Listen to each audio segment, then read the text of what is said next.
Assalamualaikum warahmatullahi wabarakatuh. Selamat datang kepada para mahasiswa dan mahasiswi yang mengikuti praktikum dasar teknik elektro hardware komputer. Perkenalkan, nama gua Jerry Darussalam. Di sini gue dipercaya sebagai asisten laboratorium untuk praktikum dasar teknik elektro hardware komputer bersama Muhammad Maulana. Pada video pembelajaran praktikum kali ini, kita akan membahas tentang apa itu komputer, apa fungsi komputer, lalu komponen-komponen apa saja yang membentuk suatu komputer. Yuk kita pelajari.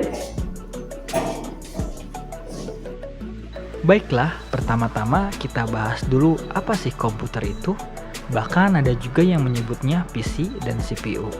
Lalu apa perbedaannya ataukah sama? Oke, mari kita bahas. PC merupakan singkatan dari personal komputer yang dalam bahasa Indonesia artinya komputer pribadi. Lalu CPU adalah singkatan dari Central Processing Unit yang merupakan sebuah komponen inti pada komputer. Nah, jadi yang paling tepat dalam penyebutannya adalah komputer atau PC. Selanjutnya, untuk pengertian komputer ada banyak pengertiannya menurut para ahli seperti Blismer, Sanders, dan yang ada di Mbah Google. Dan yang gue harapkan kawan-kawan bisa menganalisis lalu menyimpulkan pengertian komputer dari referensi-referensi tadi agar dapat menjelaskan pengertian komputer dengan fungsinya menggunakan bahasa dan versi kalian sendiri. Kemudian terdapat 3 elemen pendukung pada sebuah komputer, yaitu hardware, software, dan brainware. Hardware merupakan perangkat keras yang ada pada komputer. Sederhananya, hardware dapat dilihat, dipegang, dan diraba. Kemudian software. Software merupakan perangkat lunak. Arti lunak di sini bukan berarti lunak seperti bubur ataupun lumpur, tapi berbentuk sebuah program yang terdapat pada komputer. Software tidak dapat dipegang dan diraba seperti hardware, namun hanya bisa dilihat dan dioperasikan.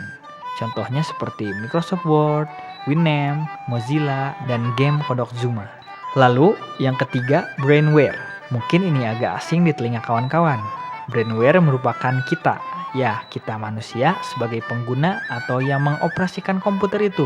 Maka lengkap sudah elemen-elemen komputer.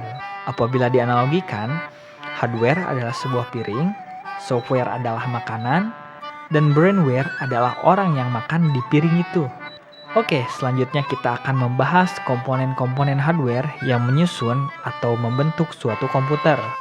Pertama, ada motherboard atau mainboard. Mother artinya ibu atau mama, board artinya papan. Jadi, motherboard adalah salah, bukan papan mamah, apalagi mamahnya papan. Jangan diartikan perkata ya. Motherboard merupakan sebuah papan PCB atau printed circuit board yang fungsinya sebagai tempat memasang atau meletakkan berbagai komponen, mulai dari komponen yang terpasang langsung pada motherboard atau bisa disebut onboard seperti kapasitor, resistor, VGA, sound card, dan soket-soket penghubung lainnya, ataupun yang portable atau bisa dibongkar pasang seperti RAM, CPU, VGA eksternal. Lalu pada motherboard terdapat besi pendingin yang disebut heatsink. Adapun heatsink yang sudah dilengkapi kipas pendingin untuk mendinginkan komponen yang mudah panas seperti prosesor dan VGA. Ada beberapa jenis motherboard, yaitu pertama AT, merupakan jenis motherboard pertama yaitu pada tahun 1980-an. Lalu ATX menggantikan AT pada tahun 90-an, kemudian BTX yang banyak digunakan saat ini, dan ITX yang mempunyai ukuran yang lebih kecil. Perangkat selanjutnya adalah chipset atau prosesor. Prosesor merupakan otak atau inti dari sebuah komputer untuk mengatur lalu lintas data dan proses aliran data. Nah, ini adalah bentuk dari prosesor atau chipset. Prosesor pada komputer yang banyak digunakan di pasaran adalah brand AMD dan Intel. Nah, ini adalah contoh spesifikasi prosesor yang gue pakai di laptop gue saat ini, yaitu Intel Core i3 2330 2,2 GHz. Artinya, laptop ini menggunakan prosesor pabrikan Intel i3 yang artinya terdapat 3 inti yang dapat melakukan 3 pekerjaan dalam satu waktu. Lalu kode 2330, angka pertama dari kode itu menunjukkan angka 2, yang artinya prosesor ini generasi kedua. Kemudian 2,2 GHz. merupakan kecepatan kerja atau clock speed prosesor itu. Maka, apabila kita membeli sebuah prosesor, ada 3 hal yang harus kita pertimbangkan, yaitu jumlah intinya, clock speednya, dan generasi pembuatannya. Sebagai contoh, apabila kita disuruh memilih antara prosesor dual core generasi kelima mempunyai clock speed 2,7 GHz dengan i5 generasi kedua dengan clock speed 1,7 GHz, maka mana yang akan kalian pilih? Pastinya, gue akan memilih yang pertama. Karena walaupun dual core, tapi dengan kecepatan yang lebih tinggi dan generasi teknologi yang lebih baru. Oke, selanjutnya yaitu RAM. Tapi sebelum itu ada RAM dan ROM. RAM adalah singkatan dari Random Access Memory, sedangkan ROM adalah Read Only Memory. Itu merupakan 2 hal yang berbeda. Nah, perbedaannya silahkan nanti kalian jelaskan pada tugas materi ini. RAM merupakan sebuah memori penyimpanan sementara. Yang dimaksud sementara ini adalah ketika kita membuka suatu aplikasi, maka akan memakan kapasitas RAM. Lalu kita tutup aplikasi itu, maka kapasitas RAM akan kembali ke sebelum aplikasi itu dibuka. Contohnya seperti ini. Kita dapat melihat kinerja dan kapasitas RAM di Task Manager. Ini adalah kapasitas RAM saat komputer tidak membuka aplikasi. Lalu gua akan coba buka beberapa aplikasi. Maka persentase dari kinerja RAM akan bertambah.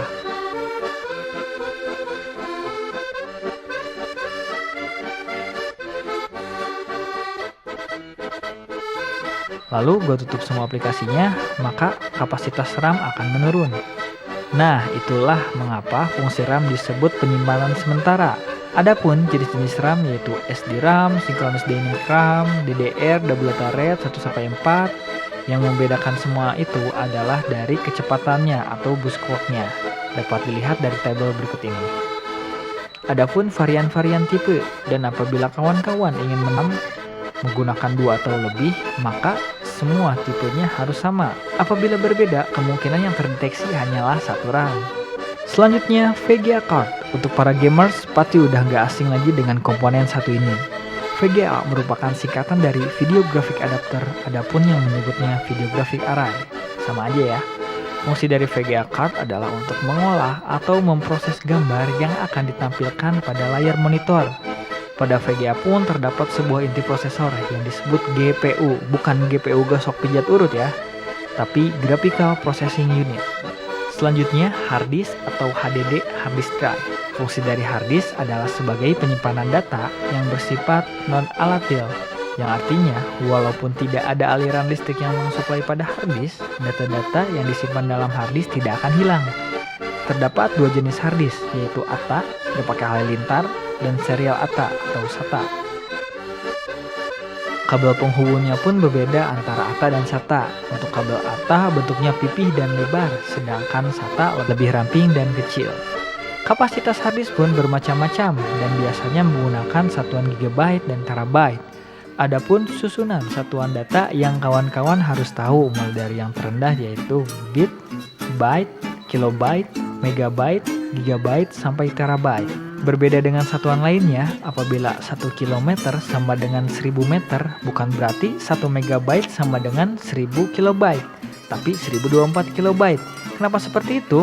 Karena pada satuan terendah, 1 byte adalah 8 bit, maka 1 tera sama dengan 1024 GB, 1 GB sama dengan 1024 MB, 1 MB sama dengan 1024 KB, dan 1 KB sama dengan 1024 byte, dan 1 byte sama dengan 8 bit.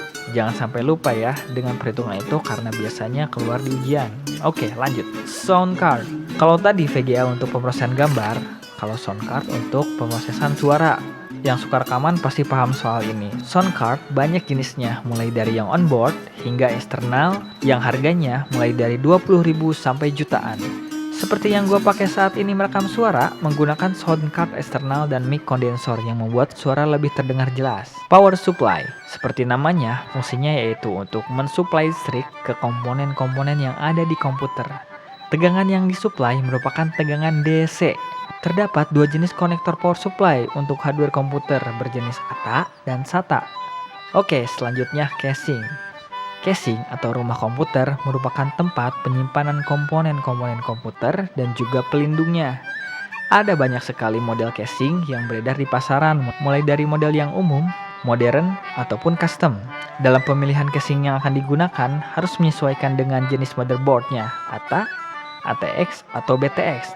Lalu, untuk ukuran casingnya, ada full tower, middle tower, mini tower, slim, desktop, ataupun rack mode. Modem merupakan singkatan dari modulator demodulator, yaitu untuk mengubah sinyal digital ke analog. Lalu pada demodulator dirubah lagi sinyal analog ke digital. Kenapa begitu? Sebagai contoh, sinyal WiFi yang dipancarkan adalah sinyal analog.